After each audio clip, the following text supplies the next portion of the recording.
Waris Hindi novel part 10। Good morning, have a nice day. Hello India. बड़ों को ढेर सारा प्रणाम, छोटों को ढेर सारा प्यार और मेरे सारे सब्सक्राइबर कैसे हैं आप सबको ढेर सारा Ram Ram. Ganpati Bappa Morya. Welcome back to my YouTube channel Simi की डायरी ऑफिशियल में आप लोगों का ढेर सारा स्वागत है। दोस्तों, वारिस इस चैनल पे मेरी चौथी हिंदी नॉवेल है जो अभी चल रही है। 3 हिंदी नॉवेल मैं कंप्लीट कर चुकी हूँ। प्यारी भूतनी, भूल भुलैया और ये कैसी ज़िंदगी। उसके सारे एपिसोड चैनल पर अवेलेबल हैं, जिसे पसंद है तो वो जाके देख सकते हैं। वारिस एक मोटिवेशनल कहानी है, एक दर्दनाक कहानी है। वारिस की कहानी है, उत्तराधिकारी की कहानी है, वंशज की कहानी है। तो काफ़ी दर्दनाक कहानी है। तो चलिए मैं आप लोगों के समक्ष रख रही हूँ इसका 10वां एपिसोड। दोस्तों, अब तक आप लोगों ने देखा कि काजल और अमित की शादी हो गई है। काजल अमित के घर दुल्हन बन के आ गई है। सारे विधि व्यवहार में 4 दिन बीत जाते हैं, तब कहीं पहली रात का दिन आता है। आज काजल की सुहाग रात थी, पर वो कमरे में अकेली थी। जब अमित की माँ ने यह सब देखा तो तानिया पे काफ़ी गुस्सा हो गई।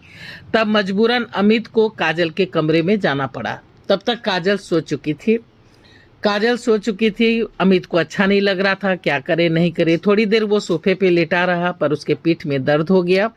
थोड़ी देर चहलकदमी करता रहा और जब उसे काफ़ी नींद आने लगी तो वो भी जा कर के काजल के बगल में लेट गया और लेटते ही उसकी नींद आ गई। सवेरे जब काजल की नींद खुली तो उसने देखा कि अमित बगल में सोया हुआ है। उसे पता ही नहीं चला कि ये कब आए। उसे अच्छा नहीं लग रहा था, पर वो फ्रेश होने गई। नहा धो के जब वो बाहर आई तो उसने कमरे का दरवाज़ा खोल दिया और वो अमित को उठाने ही वाली थी कि उसके सारी नंदे देवरानी सभी आ गई और सभी चुहलबाजी करने लगी, आपस में बातचीत करने लगी, काजल को छेड़ने लगी। तो आवाज़ सुन करके, हल्ला गुल्ला सुन करके अमित की नींद खुल गई और फिर अमित उठ करके अपने कमरे में चला गया। तो यहाँ तक मैं आप लोगों के समक्ष 9th एपिसोड में रख चुकी हूँ। आज मैं फिर आगे 10th एपिसोड रखने जा रही हूँ। तो देखिए कैसा लगता है। तो अब मैं स्टार्ट करती हूँ अब इसका 10th एपिसोड। इधर अमित वापस अपने कमरे में आ गया था, पर तानिया कहीं नज़र नहीं आ रही थी। उसे चाय की तलब हो रही थी। अचानक राजू चाय लेकर आ गया था। भैया, हाँ चाय। हाँ, वो भाभी कहाँ है, जरा भेज दो, मेरे कपड़े निकाल देगी। कौन भाभी भैया, बड़ी की छोटी? राजू ने भी चुटकी ली। छोटी नहीं, बड़ी। अरे तानिया को भेज दो। अच्छा। राजू खूब ठहाका लगा के हंस पड़ा। अचानक दरवाजे पे खड़ी तानिया को देख करके अमित अकबका गया। तानिया की आंखें सूजी हुई थी। वो समझ गया कि ये रात भर रोई है। तानिया बिना उससे बात किए उसके कपड़े निकाल करके वॉशरूम में रख दिया। अमित उससे बातें करना चाह रहा था, पर तानिया सुनो तो, पर वो तेजी से कमरे से निकल गई थी। अमित जब तक स्नान करके नहा धो के फ्रेश होकर बाहर आया, सभी डाइनिंग टेबल पर नाश्ता के लिए आ गए थे। रोज की तरह उसने मंदिर में प्रणाम किया, आरती ली, प्रसाद खाया और फिर मॉम डैड के पैर छुए। चिरंजीवी भवा। अमित ने और भी सभी बड़ों के पैर छुए, आशीर्वाद दिया। फिर सबों के साथ बैठकर नाश्ता किया। उसे काजल और तानिया दोनों में से कोई भी डाइनिंग टेबल पर जब नजर नहीं आए तो उसने राहत की सांसें ली। फिर चुपचाप नाश्ता करने लगे। सभी चुपचाप थे। अचानक अमित की आवाज़ सुन सब चौंक पड़े। डैड, मैं ऑफिस से आता हूँ। क्या पागल है क्या? अभी अभी तो तेरी शादी हुई है। वो सब तो ठीक है डैड, पर जरूरी काम है। मैंने आज मीटिंग रखी है, मेरा जाना जरूरी है। कहाँ जाना जरूरी है? अचानक अपनी दादी की आवाज़ सुन वो उठ गया। प्रणाम दादी। पैर छुए। अरे खुश रह, आराम कर, जब देखो काम काम। अरे काम तो होता रहेगा। हाँ, सभी ने उसका समर्थन किया। नहीं बाप, मैं थोड़ी देर में आता हूँ। अमित हाथ धो करके निकल गया। वो वापस अपने कमरे में आया तो दंग था। ये क्या है माँ, क्या करवा रही हैं आप? कुछ नहीं, तुम्हारा सारा सामान तुम्हारे नए कमरे में रखवा रही हूँ। पर क्यों, इसकी क्या ज़रूरत है? ये भी मेरा ही कमरा है ना माँ, आप समझ रही हैं ना? हाँ, सब समझ भी रही हूँ और देख भी रही हूँ। ठीक है, बस करो, बाकी सब छोड़ दो।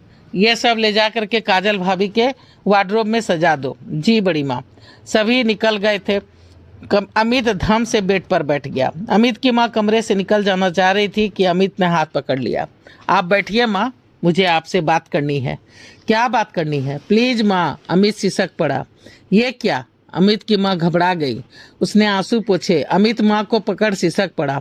थोड़ी देर रोने के बाद, माँ मैंने आपकी बात मानी है, आगे भी वही होगा जो आप चाहेंगी, पर तानिया मेरा पहला प्यार है माँ। यह आप जानती हैं। मैं काजल को भी ढेरों खुशियां दूंगा, उसे भी उसके हक, सारे हक और अधिकार मिलेंगे, पर इस तरह से मुझे जबरदस्ती बांट कर नहीं। आप तो मेरी हालत समझो माँ, आप नहीं समझोगी तो किससे कहूँगा। अमित की माँ अपने बेटे की बेबसी पर सिसक पड़ी। मैं समझ रही हूँ तुझ पर क्या बीत रही है। मैं तानिया की दुश्मन नहीं हूँ, पर क्या करूँ, माँ हूँ ना। जल्द से जल्द अपने पोते का मुंह देखना चाहती हूँ, और पोते का मुंह देखने की चाह ने मुझे मजबूर कर दिया है। मैं आपकी बातों से सहमत हूँ। मैं मानता हूँ मेरी भी उम्र बाप बनने से ज़्यादा हो गई है। आपने मेरी शादी के 10 साल बाद तक इंतजार किया है। मैं जानता हूँ आपका ऐसा चाहना वाजिब है। आप विश्वास रखिए, मैं जल्द से जल्द आपकी इच्छा पूरी करने की कोशिश करूँगा, पर इस तरह से नहीं।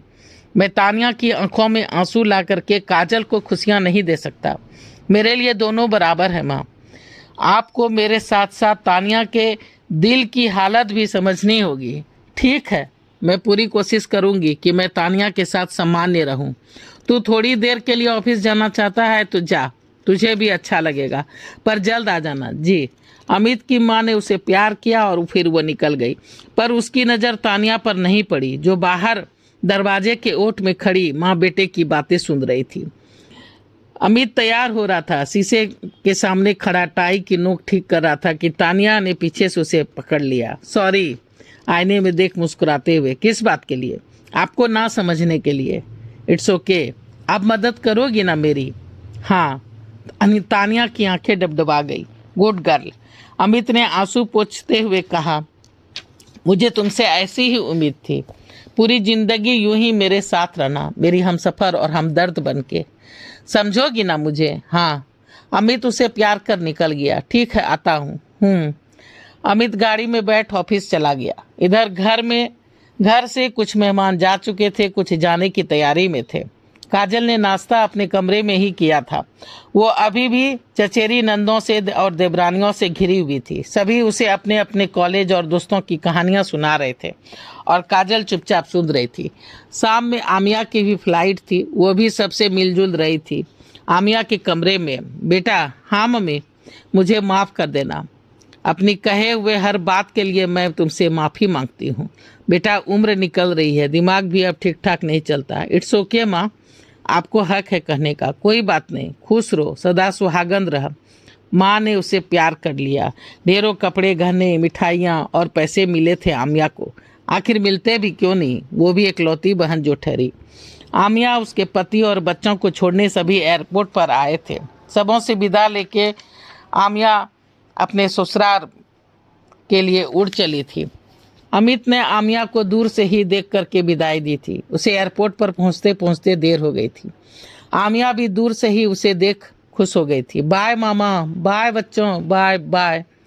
वापसी में चारों गाड़ियां ठसाठस भरी हुई थी। मजबूरन अमित को कहना पड़ा, अरे इस गाड़ी में जगह है, कोई यहाँ भी तो आ जाओ। मम्मा आप ही आ जाओ प्लीज। ठीक है। तो दोस्तों, मैं यहाँ तक रख रही हूँ वारिस तो चलिए दोस्तों, मैं यहीं पे वारिस का 10वां एपिसोड ख़त्म करती हूँ। जल्दी इसका अगला एपिसोड लेके मैं आप लोगों के समक्ष आ जाऊँगी। तो चलिए थोड़ा सा सपोर्ट कर दीजिए, सब्सक्राइब कर दीजिए। सब्सक्राइब करने में आपके पैसे नहीं लगते हैं, तो चलिए सपोर्ट कर दीजिए। पहली बार चैनल पे आए हैं तो सब्सक्राइब कीजिए, लाइक कीजिए, शेयर कीजिए, कमेंट्स कीजिए। बेल का बटन ज़रूर दबाइएगा ताकि जब मैं वीडियो डालूंगी तो आप लोगों को नोटिफिकेशन मिल सके। अब मैं अपनी वाणी को यहीं पे विराम देना चाहती हूँ। जय भोलेनाथ, हर हर महादेव। और आप लोगों का ढेर सारा थैंक्स मेरे वीडियो को शुरू से अंत तक देखने के लिए। Thanks for watching my video. Thank you.